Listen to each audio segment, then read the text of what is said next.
وعن ابن عمر رضی اللہ تعالی عنہما كان رسول اللہ صلی اللہ علیہ وسلم يعتكف العشر الأواخر من رمضان صدق اللہ العظیم وصدق رسولہ النبی الکریم ونحن على ذلك لمن الشاہدین والشاکرین والحمد للہ رب العالمین۔ میرے انتہائی واجب الاحترام، قابل صد احترام بزرگوں، بھائیوں، نوجوان ساتھیوں، پردہ میں سماعت کرنے والے ماں اور بہنوں،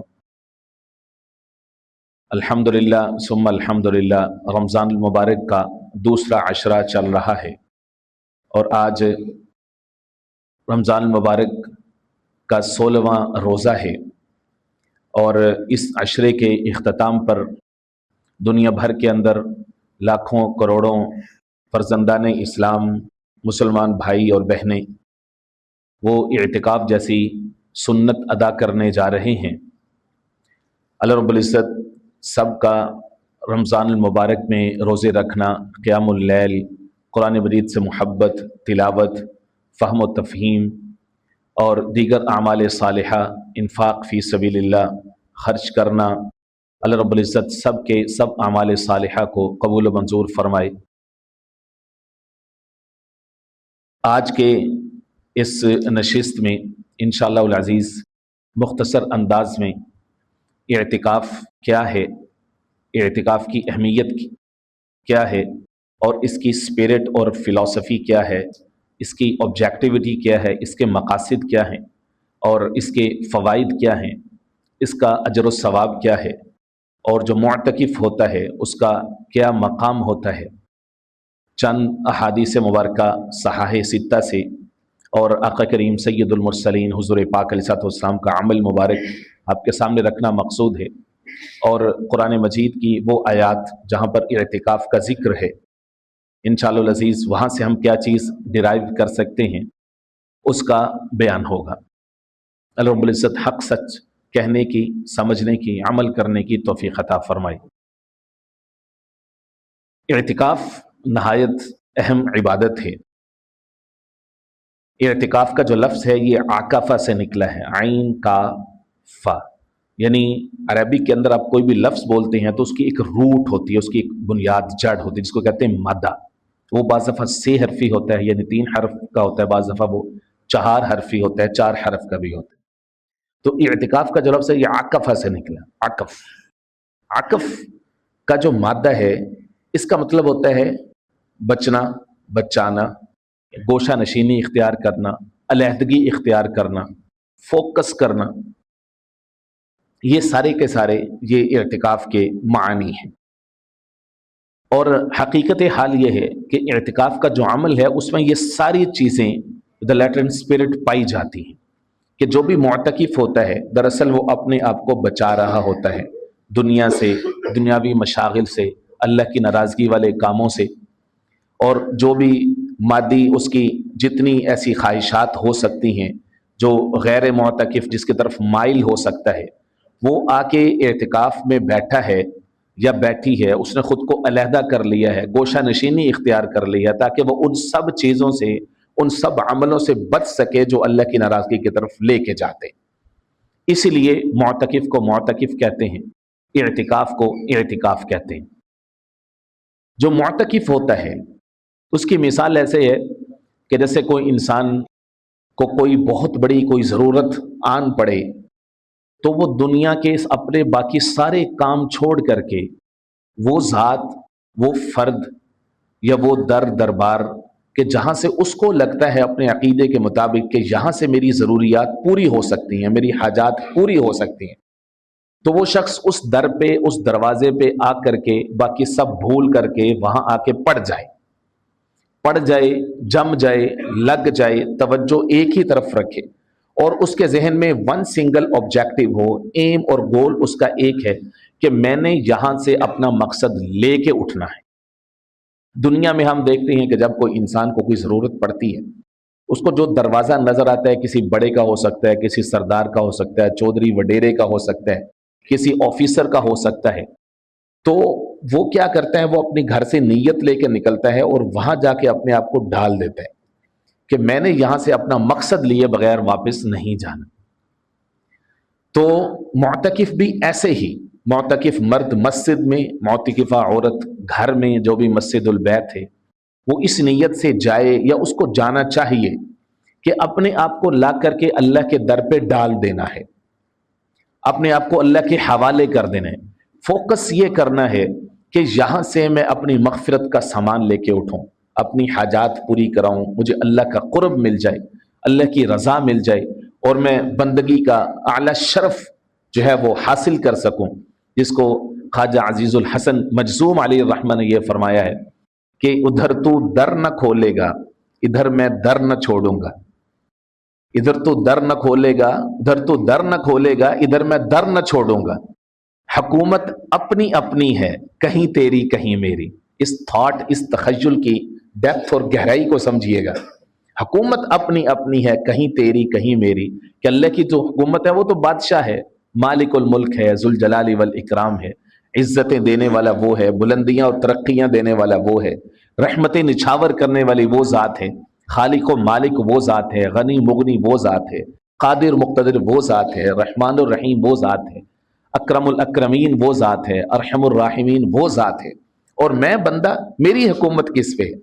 मेरी हुकूमत आजिज़ी पे है, सजदे पे है, कि मेरी जबी उसके सामने सजदा रेज रहे।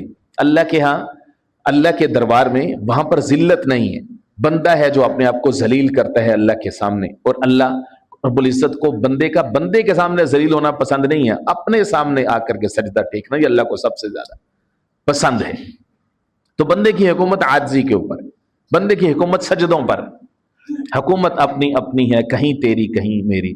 तो ये जो इत्तिकाफ जैसी इबादत है, ये 100% ये बिल्कुल इसका रेप्लिका और रिफ्लेक्शन होती है। इसमें इंसान इसी स्पिरिट के साथ आते हैं, अपना घर छोड़ा, बीवी बच्चे छोड़े, माल मामलात छोड़े, कारोबार छोड़ा, दुकान छोड़ी, मुलाजमत मेहनत मजदूरी छोड़ी, हर चीज को छोड़ा और आ गया है मस्जिद में, अल्लाह के घर में, अल्लाह के दरबार में अपने आप को डाल दिया है, गोशा नशी हो गया है, किनारा कशी उसने इख्तियार कर ली है। अब सिर्फ जो फंडामेंटल नीड्स हैं, यानी खाना पीना और इसी तरह से क़ज़ाए हाजत, कि जिससे उसकी लाइफ का प्रोसेस चलता रहे और इबादत में उसको सहूलत, बदन को इतनी ताकत मिले कि वो अपने आप को अल्लाह के जिक्र में, इबादत में, नमाजों में, तिलावत कुरान मजीद में वो लगा सके। उसके अलावा उसने अपना बाकी सब कुछ तर्क कर दिया है। तो अब ये उसने क्यों किया है?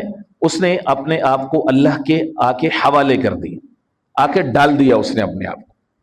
ये गोया कि उसकी आजिज़ी पर एक हुकूमत की रिफ्लेक्शन है। और इंसान जब अपने आप को अल्लाह के लिए गिराता है, अल्लाह के लिए आजिज़ी इख्तियार करते हैं, अल्लाह के लिए जिल्लत इख्तियार करते हैं, तो अल्लाह रब्बुल इज्जत फिर उसको चमकाते हैं, उसको शरफ बख्शते हैं, उसको उलुव्वे मर्तबत अता फरमाते हैं। हाँ मुझे मिस्ले कीमिया खाक में तू मिलाए जा, हाँ मुझे मिस्ले कीमिया खाक में तू मिलाए जा, शान मेरी घटाए जा, रुतबा मेरा बढ़ाए जा, खोले या ना खोले दर, मुंतजिर रख अपनी नजर, तू तो अपना काम कर यानी सदा लगाए जा। तो तेरा काम सदा लगाना है, तेरा काम मांगना है, तेरा काम सजदा करना है, तेरा काम झुकना है, तेरा काम खुद को अल्लाह के लिए अलहदा करना है, तेरा काम खुद सपुर्दगी है, तेरा काम सेल्फ सेक्रीफाइस है कि तूने लाके डाल दिया है। मुझे आज के दिन, एक दिन, 2 दिन, 5 दिन, 10 दिन में मुझे इतना मुनाफा हो सकता था, लेकिन मैंने कहा नहीं, मैं अल्लाह के लिए छोड़ता हूं। ये इन्फाक की एक टाइप है। मैंने कहा नहीं, इस साल मैं एहतिकाफ में बैठूंगा, एहतिकाफ में बैठूंगी, और मैंने इस 10 दिन में, इस 10 दिन को मैंने इस तरह से गुजारना है कि I would be a change person next to 10 days.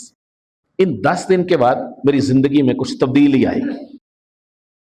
तो एहतिकाफ के जो फवाइद हैं और इसके जो मकासद हैं, उसमें ऑफ कोर्स सबसे पहले वो है तकर्रुब इलाही का हुसूल, अल्लाह की कुर्बत। हम गुनाह दुनिया की मसरूफियात में हम अल्लाह से दूर हो जाते हैं, अपने रब को भूल जाते हैं। हम अपना सारा दिन जो है वो अपने फ़ायदे के लिए, मुनाफे के लिए और दुनिया भर के मशागिल में गुजारते हैं। लेकिन एहतिकाफ में क्या होता है کہ ہم اپنے آپ کو فوکس کرتے ہیں کہ ہم اللہ کی قربت حاصل کر سکیں. اللہ کی قربتوں کا حصول اور جو اس کی مٹھاس، لذت، مزہ اور چاشنی ہے وہ دنیا میں کسی قربت میں نہیں ہے. دنیا میں کسی قربت میں وہ مزہ نہیں ہے جو اللہ کی قربت میں ہے. تو قربت الہی کا حصول، دنیا سے بے رغبتی، رجوع اللہ، اللہ کی طرف آنا، اس کو اللہ رب العزت نے اس نیت کو، اس عمل کو بڑا پسند فرمایا ہے. اور قرآن مجید اس کو تعبیر کیسے کرتا ہے؟ فَفِرُّوا إِلَى اللَّهِ، بھاگو اللہ کی طرف. جب دنیا کی طرف جانا تھا، اس کی ترغیب دینی تھی، تو فرمایا وَابْتَغُوا، تم تلاش کرو، یا وَامْشُوا، تم چل کے جاؤ.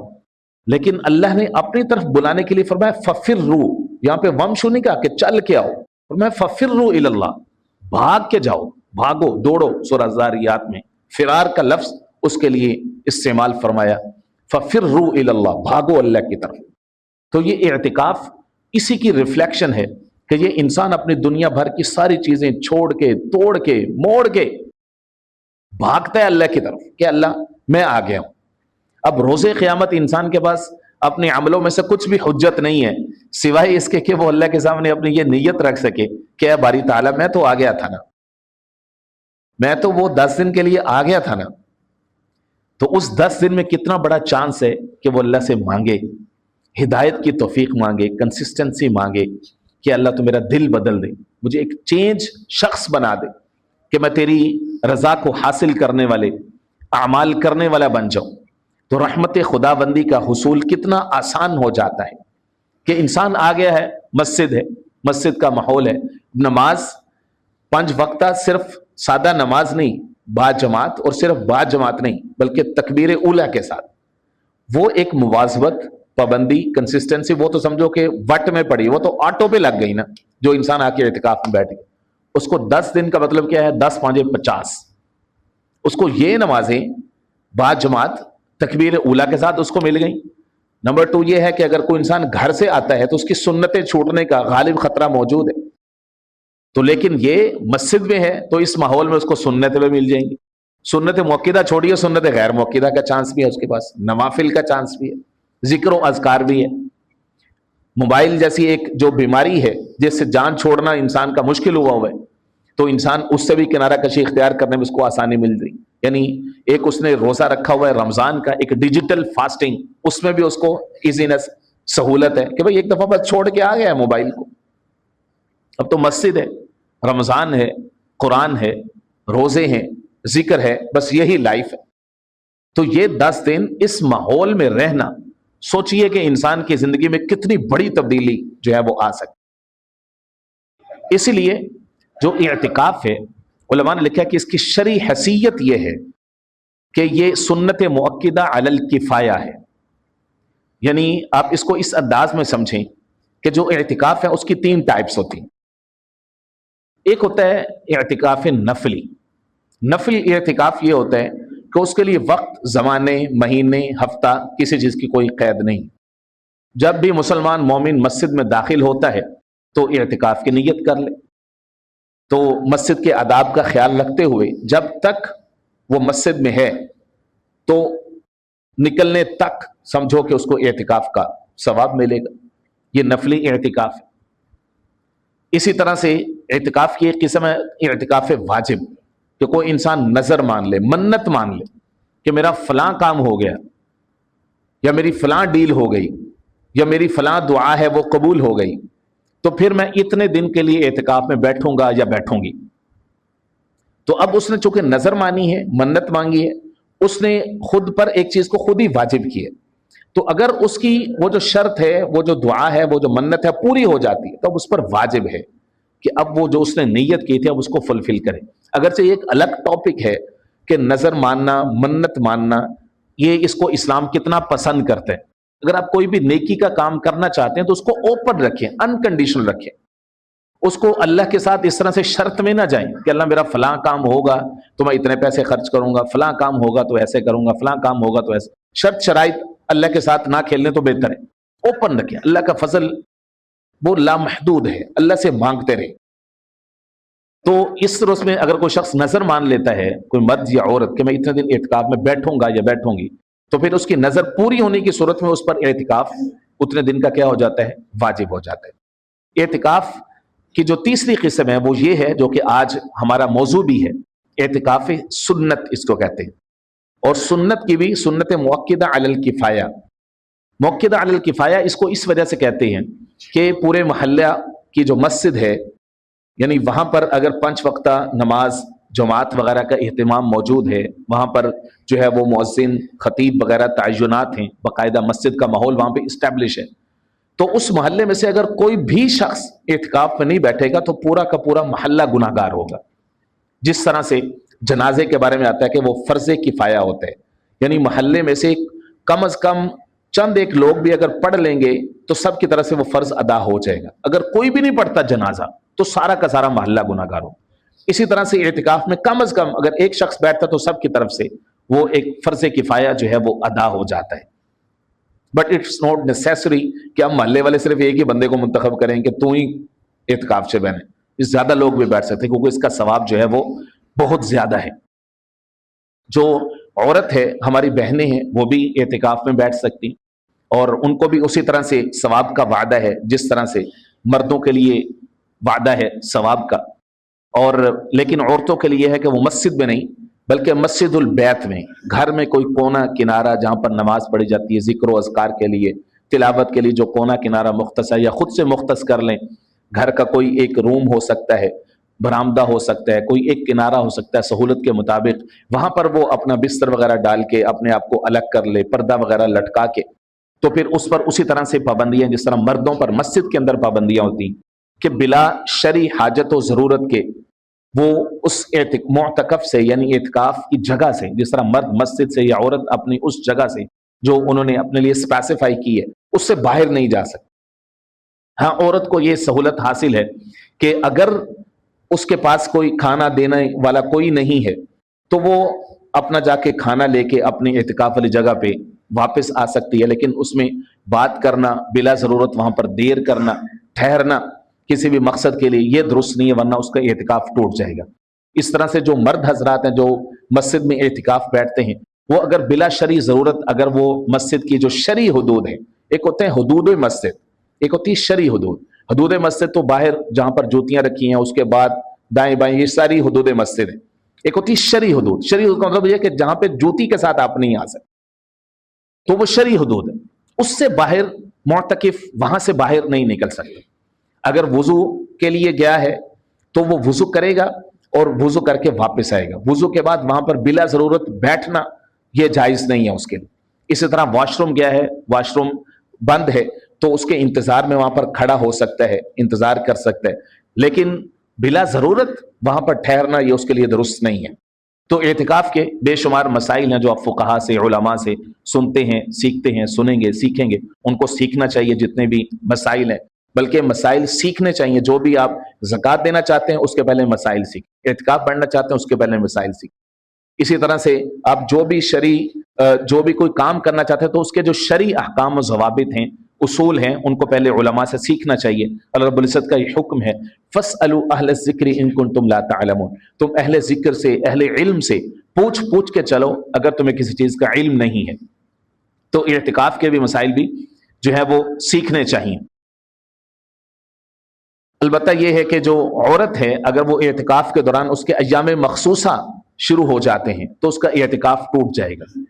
तो उसको चाहिए कि वो अपने एतिकाफ से बाहर आ जाए। फिर अगर उसी रमज़ान में अगर उसको जो है वो पाक हो जाती है तो दोबारा एतिकाफ में आ जाए। लेकिन अगर वो रमज़ान गुजर जाता है तो उसके बाद फिर उसके लिए बस 24 घंटे का एतिकाफ है। किसी भी दिन जो है वो गुरूब आफ्ताब से पहले एतिकाफ में बैठे और अगले दिन गुरूब आफ्ताब तक रोजे में रहे, यानी सुबह सहरी में ऑफ कोर्स रोजा रखेगी वो, तो रोजे के साथ वो 24 घंटे का एतिकाफ कर लेगी तो उसका वो जो है कज़ा हो जाएगा। और बाकी तो रमज़ान के अंदर अगर औरत के अय्याम हैज़ की वजह से जो रोजे रह जाते हैं, जाहिर है कि उसकी तो कज़ा है। जितने भी दिन के उसके रोजे मिस हुए हैं आउटसाइड ऑफ रमज़ान, रमज़ान के बाहर उसने इक्वल नंबर ऑफ डेज, जितने रोजे उसके उस नपाकी के अय्याम में मिस हुए हैं उतने रोजे उसने अगला रमज़ान शुरू होने से पहले उसने रखने हैं। तो जो रोजे के जो एतिकाफ के फवाइद हैं वो बेशुमार हैं। उनमें से एक तो बहुत बड़ा जो फायदा है जिसकी तरफ मैंने पहले इशारा किया वो है ट्रांसफॉर्मेशन।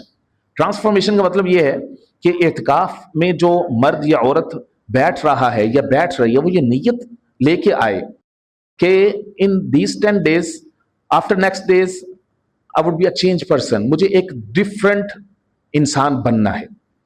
मेरी जो जो सेल्फ प्योरिफिकेशन है वो एक नए लेवल पे हो, कि मुझे उसके बाद अगर होना ये चाहिए कि वो पहले अपने पास अपने गुनाहों की, हर इंसान अपने बारे में जानता है, वो अपने पास अपने गुनाहों की फहरिस्त लिख ले, तैयार कर ले कि मैंने इन चीजों को छोड़ना है। अगर बेनमाजी, तो एहतिकाफ के बाद आइंदा मैंने कोई नमाज तर्क नहीं करनी। अगर मैंने कभी अपने माल का हिसाब नहीं किया, ज़कात नहीं दी, तो इन 10 दिनों में मैंने जो है वो ज़कात के मसाइल सीखने। इसी तरह से मैं फलां बिजनेस करता हूं या करती हूं, लेकिन मुझे उसके शरई मसाइल का तो पता नहीं है, उसके शरई अहकाम का तो पता नहीं है, कौन से डील, कौन सा मुनाफा लेना जायज़ है ना जायज़ है, तो मैंने ये मसाइल, फ़िक़ी शरई ये मसाइल मैंने सीखने हैं। इसी तरह से अगर मैं पहले किसी सूद जैसे किसी गुनाह में मुब्तला हूं, तो इन 10 दिनों के बाद मैंने अल्लाह से ये वादा करके उठना है कि मैंने फलां काम छोड़ देना है। अगर मैं रिश्वत जैसे गुनाह के अंदर मुलव्वस हूं, इस जुर्म में मुलव्वस हूं, तो मैंने इसको छोड़ देना है। अगर मैं कता रहमी, किसी अजीज रिश्तेदार को तकलीफ देने में मुलव्वस हूं, किसी का हक गसब किया है, विरासत का माल खाया है या फलां जुर्म किया है, तो मैं फिर उसके बाद फिर मैं चेंज होना है, मैंने अपने आप को ट्रांसफॉर्म करना है, मैंने इसके बाद उन कामों पर आना है कि जिनसे मेरा रब राजी होता है। तो ये बहुत बड़ा फायदा है ट्रांसफॉर्मेशन। दूसरा इसका फायदा यह है कि इसमें ऑटो लैलतुल कद्र है। लैलतुल कद्र कितनी अजीम रात है, कितनी बड़ी रात है, कितनी अफजल रात है, जिसको कुरान मजीद ने कहा कि लैलतुल कद्री खैरुम मिन अल्फि शहर, कि ये रात जो है इसमें इबादत वो 1000 महीनों की इबादत से अफजल है। और 1000 महीने कितने बनते हैं? 83 साल 4 माह। कि एक तरफ एक शख्स 83 साल 4 माह इबादत करे और एक शख्स को वो एक रात मिल जाए, तो वो कितना खुश नसीब होगा। अल्लाह हम सबको ऐसी बेशबहा लामहदूद बहारें नसीब फरमाए और बार बार नसीब फरमाए। तो लैलतुल कद्र वो शख्स के जो एहतिकाफ में बैठा है या जो औरत एहतिकाफ में है, उसको लैलतुल कद्र तो ऑटो में मिल गई। सपोजली बिलफर्ज अगर कोई मुअतकिफ वो उस रात इबादत भी नहीं कर सका या कर सकी, सो गए, सोते हुए भी उसके अंदर से लैलतुल कद्र गुजर गई, ईशा की नमाज पढ़ी, सो गया, सुबह उठा, सहरी की, रोजा रखा, फजर की नमाज, एहतिकाफ की, उसको एहतिकाफ की वजह से लैलतुल कद्र इस हाल में मिली कि उसने कोई गुनाह नहीं किया, तो क़यामत के दिन उसके लिए वो रात तो हुज्जत बन गई कि अल्लाह मुझे तो एहतिकाफ की हालत में मुझे तो लैलतुल कद्र मिल गई थी।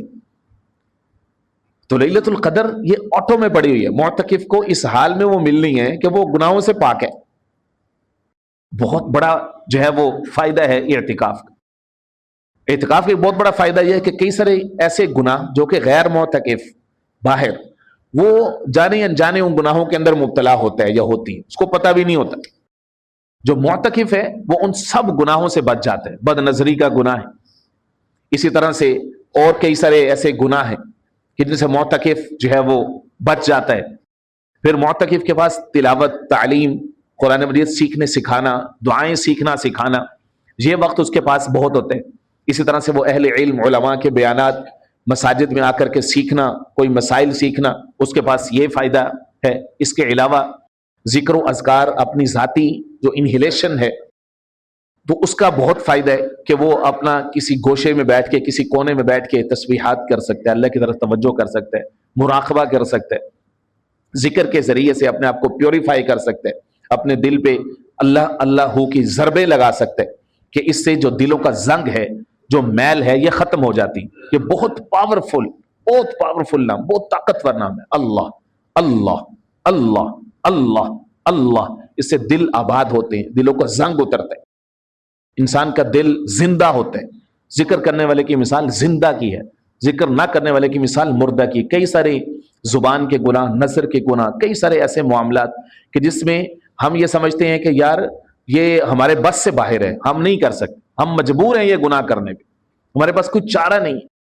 ये बेबसी ऐसे नहीं आती, ये बेबसी दिल के मुर्दा होने की वजह से आती है। जिस आदमी का दिल जिक्र से आबाद होता है उसको ये ताकत मिलती है टू से सॉरी और टू से नो।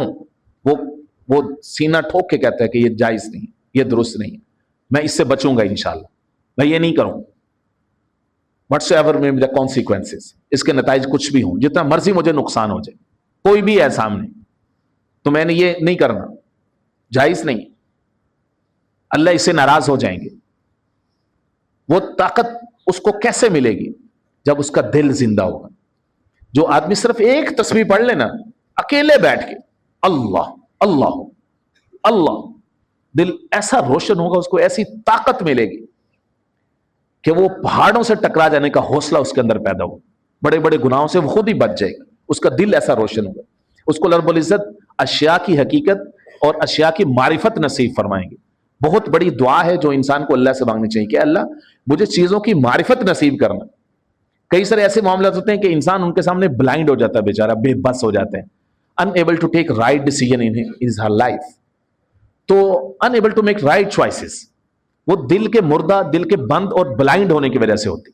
فَإِنَّهَا لَا تَعْمَى الْأَبْصَارُ وَلَكِنْ تَعْمَى الْقُلُوبُ الَّتِي فِي الصُّدُورِ، فرمایا کہ محبوب ان کی آنکھیں اندھی نہیں ہیں، ان کی ویزیبلٹی ہے، لیکن فرمایا وَلَكِنْ تَعْمَى الْقُلُوبُ الَّتِي فِي الصُّدُورِ، ان کے سینوں میں دھڑکنے والے دل اندھے۔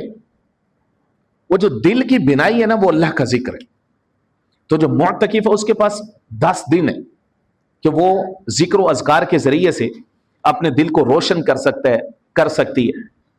اگر اعتکاف ہی مل جائے بیت اللہ شریف میں، اعتکاف مل جائے مسجد نبوی کا، تو کیا ہی بات ہے۔ اللہ اکبر، کتنے خوش قسمت ہیں کہ جن کو اللہ رب العزت رمضان المبارک میں وہ بہاریں نصیب فرمائے۔ اللہ رب العزت ہم سب کو وہ بہاریں نصیب فرمائے، وہاں پر عمرہ کی سعادت نصیب فرمائے، اعتکاف میں بیٹھنا نصیب فرمائے۔ آقا کریم سید المرسلین کا عمل مبارک کیا تھا؟ جناب سیدنا عبداللہ بن عمر رضی اللہ تعالیٰ عنہ فرماتے ہیں، بخاری شریف کے اندر بھی یہ حدیث موجود ہے، مسلم شریف کی حدیث نمبر 2781 ہے۔ فرمایا کان رسول اللہ صلی اللہ علیہ وسلم یعتکف العشر الاواخر من رمضان، حضور پاک صلی اللہ علیہ وسلم ہر سال رمضان کے آخری عشرہ، آخری 10 دن کا اعتکاف فرمایا کرتے تھے۔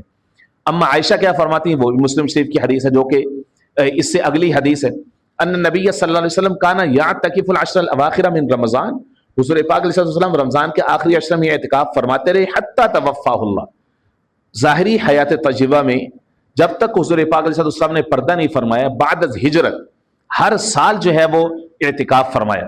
ثم اعتکف ازواجہ من بعدی، اور حضور پاک علیہ السلام کے بعد حضور کی جو ازواج مطہرات تھی، ہماری مائیں امہات المؤمنین، وہ اعتکاف میں بیٹھا کرتی تھی۔ اور ابو سعید خدری رضی اللہ تعالیٰ عنہ فرماتے ہیں کہ حضور پاک علیہ السلام نے جو آخری رمضان تھا اس میں مکمل اعتکاف فرما۔ حضور پاک علیہ السلام سے 1 مہینے کا اعتکاف بھی ثابت ہے، 20 دن کا اعتکاف بھی ثابت ہے، اور 10 دن کا اعتکاف بھی ثابت ہے آخری عشرے کا۔ جو سیکنڈ لاسٹ ایئر تھا اس سال ایک سفر کی وجہ سے حضور پاک علیہ السلام اعتکاف نہ بیٹھ سکے، تو جو آخری رمضان تھا حضور پاک علیہ السلام کی ظاہری حیات طیبہ کا، اس سال حضور پاک علیہ السلام نے 20 دن کا اعتکاف فرمایا، اس دن پچھلے کی قضا بھی کی۔ تو اعتکاف میں بیٹھے ہوئے تھے، تو 21 جب آئی تو آقا کریم صلی اللہ علیہ وسلم کے لیے ایک ترکی خیمہ لگایا گیا تھا، وہاں سے آقا کریم صلی اللہ علیہ وسلم نے چہرہ انور باہر نکالا ہے، صحابہ پر متوجہ ہوئے، تو صحابہ بھی فوراً متوجہ ہوئے کہ کچھ قیمتی ارشادات آنے والے ہیں۔ تو فرمایا کہ میں لیلۃ القدر کی تلاش میں تھا، تو سنو کہ یہ اب لیلۃ القدر تم نے آخری راتوں میں تلاش کرنی، آخری عشرے میں تلاش کرنی، پہلے عشرے میں نہیں ملی، دوسرے میں نہیں ملی، یہ تیسرا عشرہ۔ اور اس سال جو لیلۃ القدر تھی وہ 21ویں شب تھی۔ راوی فرماتی ہیں کہ میں دیکھ رہا تھا کہ حضور پاک علیہ السلام نے جب یہ فرمایا کہ اس رات بارش بھی ہوئی ہے، گویا کہ ایک نشانی بتا دی کہ بارش بھی ہوئی ہے، مسجد نبوی کی جو چھت تھی وہ بھی ٹپکی، اور آقا کریم صلی اللہ علیہ وسلم کی پیشانی مبارک پہ میں نے مٹی کے کچھ ذرات بھی دیکھے۔ تو راوی فرماتے ہیں کہ گویا کہ یہ علامت بھی حضور نے بتا دی، اور یہ بھی پتہ چل گیا کہ اس سال جو ہے وہ 21ویں شب میں لیلۃ القدر موجود تھی۔ تو فرمایا کہ اب تم لیلۃ القدر تلاش کرو آخری عشرے میں، اور دوسری حدیث میں یہ فرمایا کہ 21ویں بھی ہو سکتی ہے، 23ویں بھی ہو سکتی ہے، 25ویں بھی ہو سکتی ہے، 27ویں بھی ہو سکتی ہے، ظاہر ہے کہ 29ویں بھی ہو سکتی ہے، جو بھی وطر طاق راتیں ہیں، اور مومن کی تو ہر رات ہی قیمتی ہے، ہر رمضان ہی قیمتی ہے۔ اے خواجہ زمن پرسی شب قدر نشانی، صاحب آپ مجھ سے شب قدر کی نشانیاں پوچھتے ہیں، ہر شب شب قدر است اگر تو قدر دانی، مسلمان مومن کی تو ہر شب شب قدر ہے اگر تو قدر سمجھتا ہے، اور رب العزت قدر دانی کی توفیق عطا فرمائے، وما علینا الا البلاغ۔